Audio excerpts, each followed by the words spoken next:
Can we go for discussion now or? Let all the. Okay. So now I request Professor Muttaya. Yeah. Okay. Can I go with Channa Basavaiah? Yeah. Then I request Professor Channa Basavaiah to make his presentation.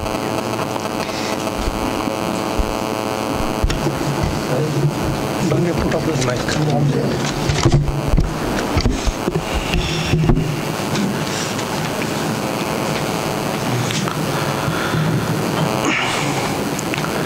Professor Bangya, Professor Lakshmi, Professor Krishna Reddy, Dr. Shekar, my senior at JNU, Sri Murthy Garu, and Mallepalli Lakshmaiah garu. I don't claim myself to be an expert in the electoral politics or the democratic theory, but still when Krishna Reddy requested to sort of intervene and reflect upon this problem, last few days I tried to sort of read again the Poona Pact and also read the monograph of Dr. Shekar.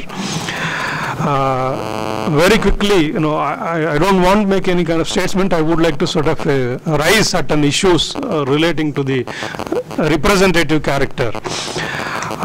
From the beginning, it is said that the essence of the democracy lies in its representative character. Though essence of the democracy lies in its representative character, but representation has been a tricky issue since the beginning to the present day. That is how it gets debated in different forums like this. And representation becomes much more tricky and complex issue in the plural societies. And this has been always the problem. In India, owing to the very complex caste system, it has been more problematic than the other plural societies. Now, that is the trajectory that which have. Okay, leave alone the SC political representative mentioned by the Shekar, that whom does they represent? Whom does the so-called upper caste political representatives represent?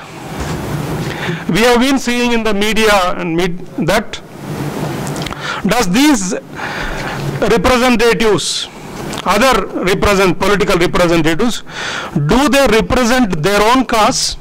Do they represent their own electorate? Is also a question which has to be debated. Now, it is popularly said that during the NTR's period, files used to be moved to his office stating in the corner with SC with a pencil, and those files used to be cleared faster when compared to the others. SC means not scheduled caste, same caste. We have seen that number of caste organization after the representatives get elected, though they get elected by the constituency, by all the people, then you will have the Reddy Jana Sangam facilitating the Reddy MPs, Reddy MLAs, Reddy ministers. And you have the Velama Sangam felicitating in the paper, Velama MLA Sabha, Mullur Kapu, similarly Brahman, etc., etc. Well, BCs and SCs also do, but mind you, the BC SCs are not a single caste. Including the chief ministers of this state went on, they have attended a conference, a felicitation conference organized by the Vaishyas, and declaring that, Vaishyas have to come forward in the electoral politics in order to make their presence felt. So whom does they represent? Publicly all these things happen. So once they get elected, they become the representatives of their own caste rather than the constituencies or the majority sections. But in the case of SCs, it is different, as clearly brought out by this thing, and Lakshmi Pet is a clear example. when the scheduled caste people ask the question that, don't think that we represent you alone, we represent the whole constituency, and so we have to do the justice to the oppressors rather than the justice to the victims. So this is how it is there. I've read the Shekar's monograph, which provides and his presentation, his monograph provides a thorough, clear historical outline of the scheduled caste political representation issue in India. It provides particularly the efforts made by Dr. Ambedkar in terms of theory as well as practice, and divergent perspectives held by him and Gandhi. The monograph at the end problematizes, as he also problematized in his presentation, Dalit political representation issue, and calls for the need to rethink on the Dalit political representation issues in this country. At the end, an analysis of a survey conducted in the states of Punjab and Andhra Pradesh clearly brings out the facts about the non-performance of the scheduled caste political representatives in the legislative bodies. And it is said that somebody has done a PhD or doing a PhD collecting the data, and it has recently told by one of our professors who attended a similar sort of a conference in MITS. Said in last 25 years history of the parliamentary debates, Dalit MPs have just opened their mouth for 6.5 hours. And of the 6.5 hours, only 3 hours they represented on the Dalit causes in the parliament. Remaining 3.5 hours on rest of the various issues. Now this is the empirically collected data with regard to the Dalit MPs in the Parliament of India. One has to do the similar kind of studies in AP legislative assemblies and other kinds of these things so that we may have the revealing facts. So my question is, does this non-performance of Dalit legislators, whether it is assemblies or in the parliament, can be attributed to the only representative character alone, or are there any larger issues involved? Well, I would like to sort of would like to bring in the three kinds of issues with respect to these things. That is the crux of the matter, the non-performance or failure on the part of the Dalit representatives in representing their own issues. One is the procedural and institutional aspects of representation. Second is political issues, particularly the politics of hegemonic castes.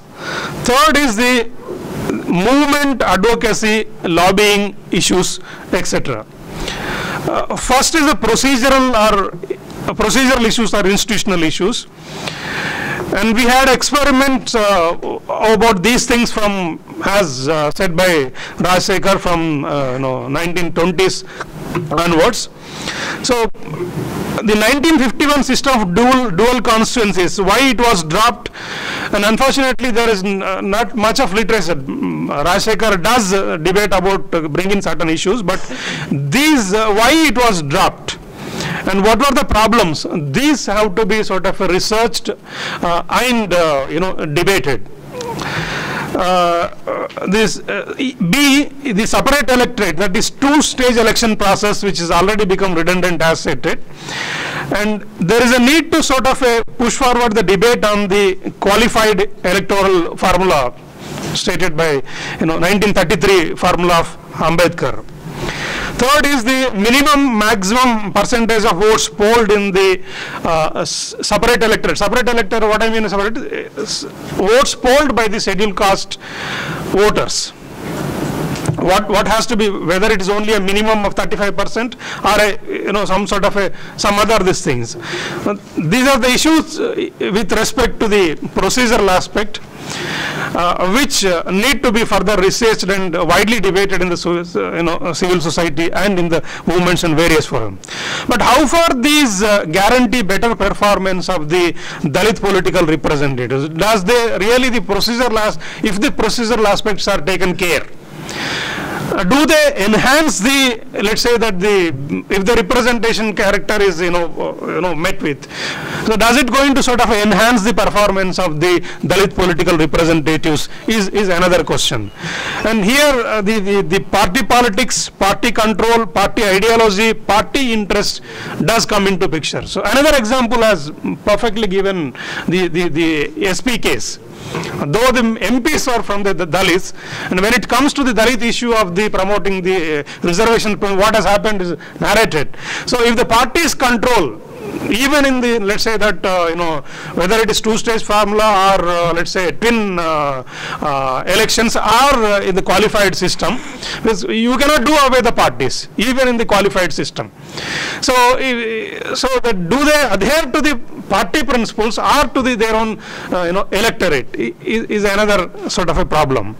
So this brings us to move to the second aspect, that is the political aspects. Co-option politics have been the common phenomena in different countries, including in India, and in fact this was clearly warned by Dr. B.R. Ambedkar within the 7 years experience of reservations during his lifetime. Here I would like to sort of bring in the historic speech delivered by Dr. B.R. Ambedkar on March 18th, 1956, just 9 months before his death at Agra. So now it's called, popularly known as paying back to the society, where he could find the nascent development of Dalit middle class and its culture. Obviously, whether it is Dalit middle class, anybody middle class, a middle class will have its own middle class culture.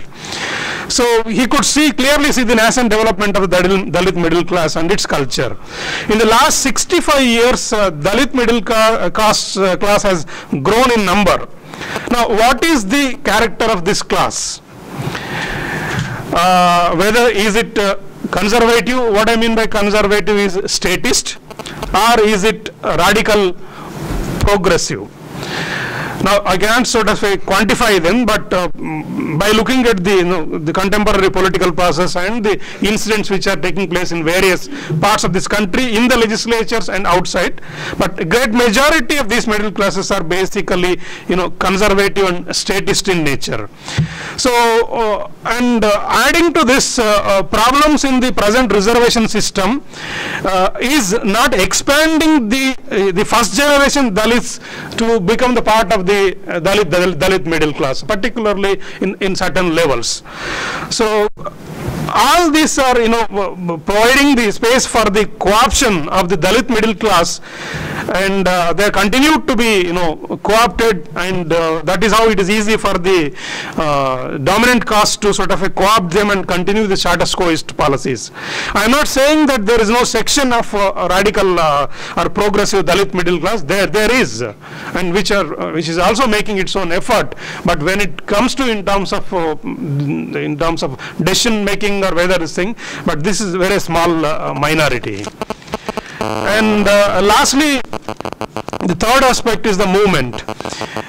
Even to bring forward the issues relating to the procedural and institutional aspect, institutional reform with respect to sort of a representative character, one requires a movement. So without simple majority, you can sort of amend the People's Representative Act, but does the state is going to simply agree to it? Because we are just speaking here in this four walls. It requires a concerted movement at the country level, and advocacy and lobbying. So it is the praxis of Dalit movement that can work towards bringing the reforms in terms of reforming the representative character of the Dalit representatives, and work as a checkmate to the Dalit middle class culture. So in terms of conscientizing the political representatives, bureaucracy, middle classes, and bridging the gap between the Dalit middle classes and the common Dalit masses at large, this job, I perceive that the movement alone can do it. So in the light of this thing, what is the state of the Dalit movements today at different levels, and what are the issues which it has been undertaking? Number two, what is the state of affairs with respect to the advocacy groups or lobbying groups which are formed? They are there, they're formed by the progressive Dalit middle class elements, and are they enough? And what are their efforts and in sort of bringing these kinds of debates? So these are the issues I just wanted to throw in this sort of a context. Thank you very much. Okay, thank